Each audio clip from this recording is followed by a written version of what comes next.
3. Keep your document organized.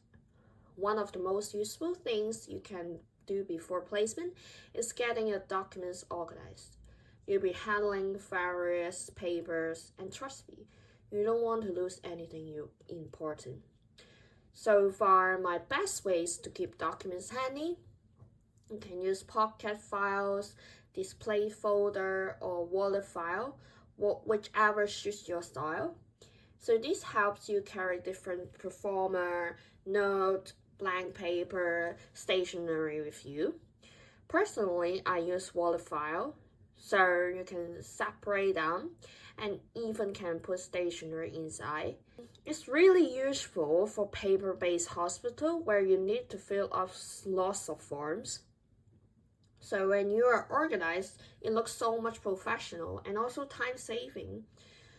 Like if I want to write a performer right now for a random patient for ad hoc task, you can just grab one from your file, and it prevents you from scrambling for papers during rounds or meetings.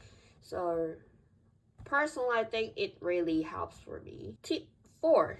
Essential stationery to bring. Now let's talk about the must-have tool you need to bring to placement.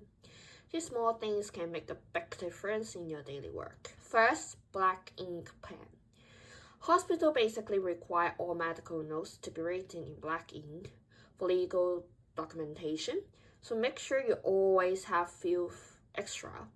In my own case, I don't even bring any other colored pen because some pen you can choose different color, and then you might choose black ink one when you write on the medical notes. But I don't want to take the risk, so personally I decide to only bring my black ink pen, so to make sure everything is alright. After that, you also need one more pen, that is permanent marker pen, especially during placement, because when you need to collect any evidence for your placement, you need to cover all patient details after photocopying, because you need to keep everything confidential.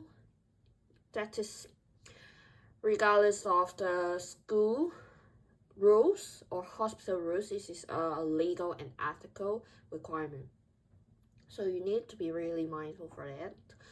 That's why I always carry my permanent marker pen. Once I've done the photocopy, I erase immediately right before I leave the ward. So it's more likely to be safe. At least before I leave in the ward, the information from that ward is safe. So apart from pens, calculator and notepad are very important, because calculator is really helpful for you to calculate the tube feed, fluid balance, energy requirement, protein intake. So it looks more professional instead of using your phones. And notepad is really handy, especially if there is any ad hoc task assigned to you, and also especially during when you have a new beginning stage of the placement. You try to mark it down to know the procedure they usually gone through for each assignment or each step you need to do, so it's more easier for you to practice afterwards.